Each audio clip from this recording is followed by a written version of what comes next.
Eu abri a Red Center por uma questão de necessidade pessoal, ou seja, na altura eu estava desempregado. Eu sabia que a empresa que viesse a ser criada teria sempre que ter uma componente que estivesse relacionada com o Feng Shui, que era uma matéria que desde o início eu sentia, ou desde a altura da faculdade, eu senti um enorme interesse e eu gostava que esse tema fosse sempre incluído dentro dos projetos de interiores. Eu sempre achei muito interessante, não apenas a vertente da criação de ambientes, mas também a influência que esses ambientes poderiam ter na pessoa. E eu penso que o Feng Shui, nesse sentido, é muito complementar à nossa área. Houve uma designer de interiores americana que disse uma coisa que é bastante real, que é: a casa é o reflexo do teu ser. Independentemente da tua vontade e independentemente das condicionantes que tu tens, o interior da tua casa vai sempre refletir um pouco daquilo que tu és. Portanto, nesse sentido, quando nós temos um ambiente que, imagina, está sobrelotado de mobiliário e em que tu não consegues circular nesse mesmo espaço, também não vais ter a capacidade de circular ou de progredir tanto na vida.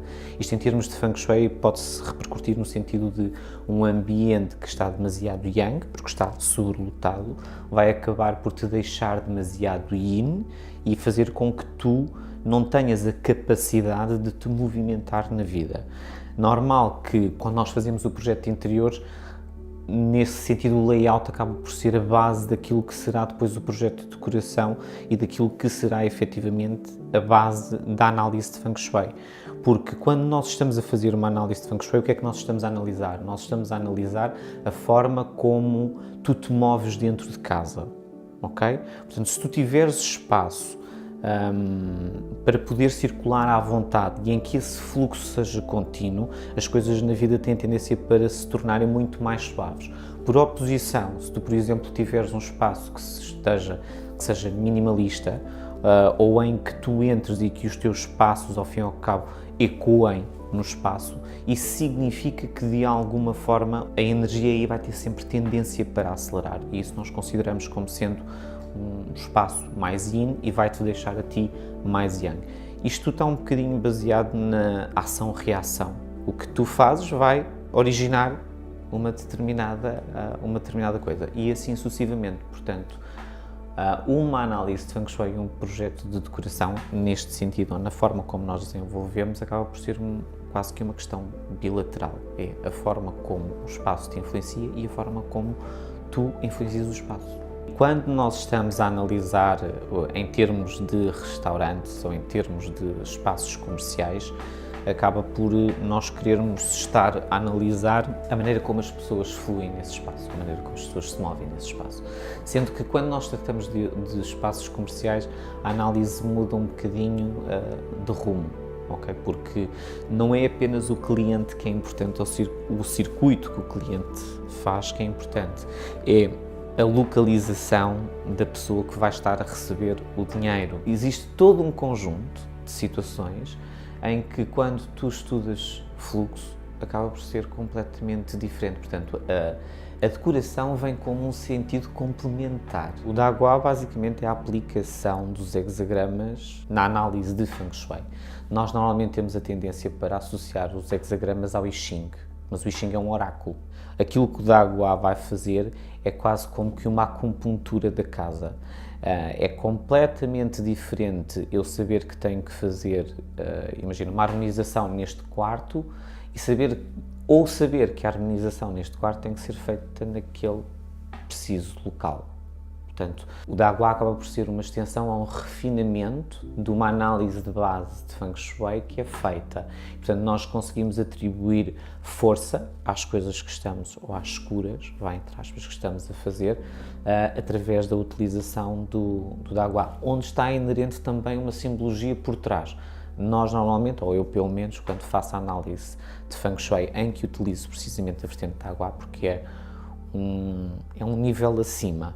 As análises de Feng Shui têm camadas e o Dagua é como se fosse a última camada a ser analisada e em que tu utilizas isso para perceber várias coisas, nomeadamente uma coisa que é, para mim, é particular e é extremamente importante, que é 2 habitantes a habitarem esta casa não vão ser afetados da mesma forma pelo Feng Shui da mesma.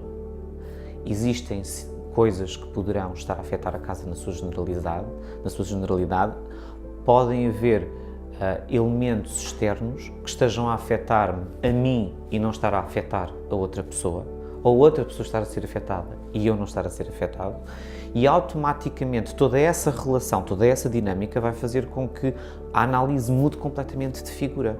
Quando eu comecei a estudar e a utilizar o Dagua nas minhas análises, foi quando eu comecei a perceber que isto efetivamente é extremamente particular. Não posso dizer que 2 habitantes, 3 habitantes morarem todos na mesma casa, que sejam afetados da mesma maneira. Eu tive uma análise que foi extremamente curiosa de um casal que ela estava a ser completamente afetada pelo Feng Shui da envolvente, ou seja, pelo exterior da habitação, e ele não era afetado absolutamente por nada disso. E, portanto, nessa perspectiva, a análise teve que tomar considerações completamente diferentes. Portanto, eu quando fiz a análise, ela seria sempre uma pessoa que seria mais afetada pelo seu envolvente e, portanto, automaticamente o Feng Shui do interior da casa não lhe dizia muito. Ele, por contrapartida, tudo aquilo que ressoava com ele referia-se ao interior e à forma como eles se moviam no interior da casa. Portanto, todas essas particularidades no Dagua são tomadas em consideração. Quando nós vamos fazer a harmonização, seja através de um projeto de decoração ou não, porque não tem que estar absolutamente relacionado, nenhum está dependente do outro. Atenção, eu posso perfeitamente fazer um projeto de decoração isolado, da mesma forma como também posso fazer uma análise de Feng Shui completamente isolada. Eu acho é que a complementariedade entre os dois é que funciona e lhe dá força, lhe dá corpo. Agora, o Dagua vai-me permitir, sem sombra de dúvida, ser muito mais específico do que utilizando métodos que são muito mais subtis ou mais genéricos. Nós vamos dar sempre primazia aos espaços que as pessoas mais habitam dentro da habitação. Nomeadamente, imagina, eu e o meu filho. O meu filho, que vai sempre habitar muito mais o quarto dele do que o meu quarto. O meu quarto será o meu espaço. Portanto, nessa vertente eu consigo separar muito bem as águas. Nas áreas que são comuns, nós temos que analisar a influência que lá está, sabendo a priori que quem poderá ser mais influenciado serão inclusivamente os pais. As crianças, inclusivamente, têm muito mais resistência à energia envolvente do que nós. Nós, adultos, somos mais permeáveis nessa vertente. Não existem casas perfeitas. Eu posso arranjar uma casa com Feng Shui fantástico, como eu costumo dizer, e anualmente ou sazonalmente tu vais ter sempre flutuações. Portanto, nesta perspectiva, todas as casas também podem ser harmonizadas, independentemente da localização delas. No que toca à forma exterior, a forma exterior para mim, pessoalmente, tem 70% de força.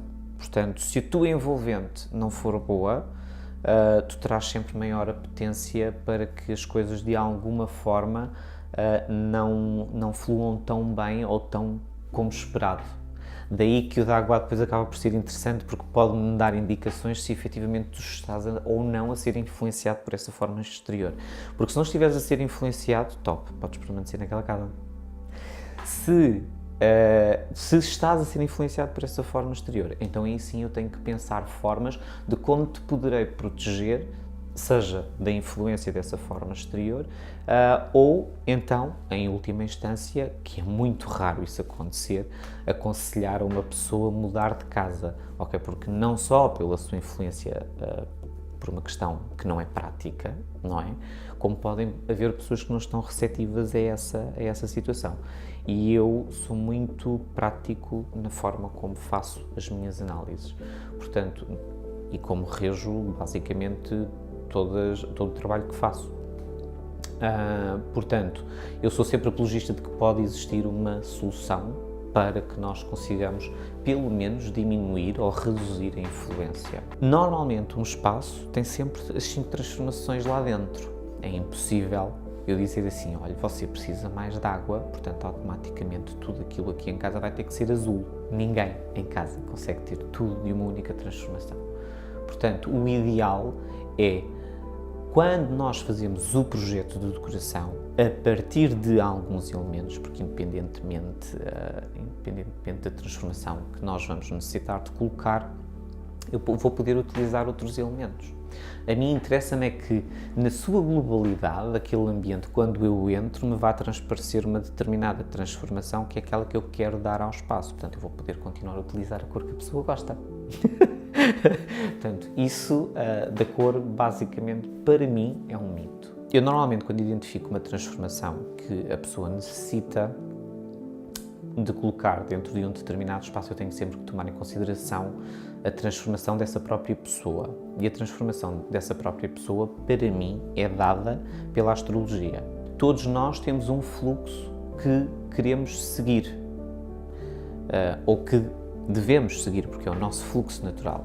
Da mesma forma como eu, José, tenho características de fogo. Eu sigo o fogo. Portanto, tomando em consideração, sempre numa análise ou num projeto de decoração, onde eu sei o fluxo de energia que eu sigo, eu vou tomar isso em consideração. Porquê? Porque eu não posso ir contra o meu fluxo natural. Portanto, imagina que se eu preciso de colocar mais água num local, para mim, que não é 100% útil, não é? Porque são energias opostas, eu vou tentar sempre arranjar forma de colocar isso no fluxo construtivo ou de alimentação. Ou seja, para além da água, eu vou utilizar também madeira para, de alguma forma, fazer com que as energias estejam no meu sentido e me estejam a alimentar. Portanto, independentemente de eu ter a água que necessito no espaço, eu vou tentar introduzir mais elementos que me possam beneficiar a mim próprio. Existem duas coisas que podemos fazer, uma delas é extremamente difundida pela Paula Margarido, neste caso, não é? Que é o destralhar. O destralhar, basicamente, resume-se, não é tirar tudo dentro de casa. Trata-se de conseguir retirar o que é velho, o que não é útil, para dar lugar ao novo. Nesse sentido, nós não precisamos, sim, devemos arrumar a casa, mas isso é genérico, não é? Eu penso que todos nós gostamos de ter uma casa minimamente arrumada e isso só por si já ajuda. Mas eu penso que o ponto determinante aqui é retirar tudo aquilo que é velho para poder dar lugar ao novo, ok? Portanto, acrescentarmos sempre, ou termos sempre espaço na vida para que novas coisas venham a entrar. Ponto número 2 é a forma interior.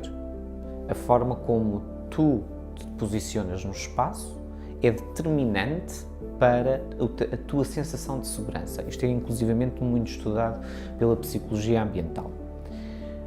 Quando nós nos estamos a posicionar no espaço, ou quando tu escolhes a forma como vais dispor o mobiliário no espaço, o ponto em que devemos tomar maior atenção é, vou-te dar o exemplo de escolher a localização do sofá na sala. É um elemento que é simples e é muito comum. Eu tenho que fazer a colocação do sofá por forma a que eu controle sempre a porta de entrada. O que é controlar a porta de entrada? É que a porta esteja sempre no meu ângulo de visão. A partir do momento em que isso acontece, tu consegues ter uma maior noção, uma maior sensação de segurança. Porquê? Porque normalmente quando tu, no meu caso, que estou contra a porta, isso pode dar uma maior sensação de insegurança pelo facto de não me sentir protegido ou não me sentir apoiado. Em termos de Feng Shui, isso traduz-se como procurar uma boa tartaruga. Porque a tartaruga é efetivamente o elemento da forma interior e exterior também que nos vai conferir esse apoio ou que nos vai conferir essa proteção. A mesma coisa no que diz respeito a escritórios, a mesma coisa no que diz respeito a casas. Portanto, isso são dois elementos, dois pontos fundamentais que nós podemos seguir, regra geral, em todas as casas. Mas, basicamente, nós podemos fazer aconselhamento em termos de Feng Shui, podemos fazer aconselhamento em termos de decoração, podemos fazer tudo num único pacote, ou seja, podemos fazer a análise e, consequentemente, o projeto de decoração para aquela habitação. O projeto, ou a casa não precisa de estar vazia, que é uma das coisas que as pessoas têm muito medo, é que nós cheguemos lá e que tiremos tudo de casa. E onde nos poderão encontrar? Podem nos encontrar no Facebook, procurando Red Center, podem consultar o nosso site, também se encontra na internet, ou então entrando em contato pelos contactos telefónicos.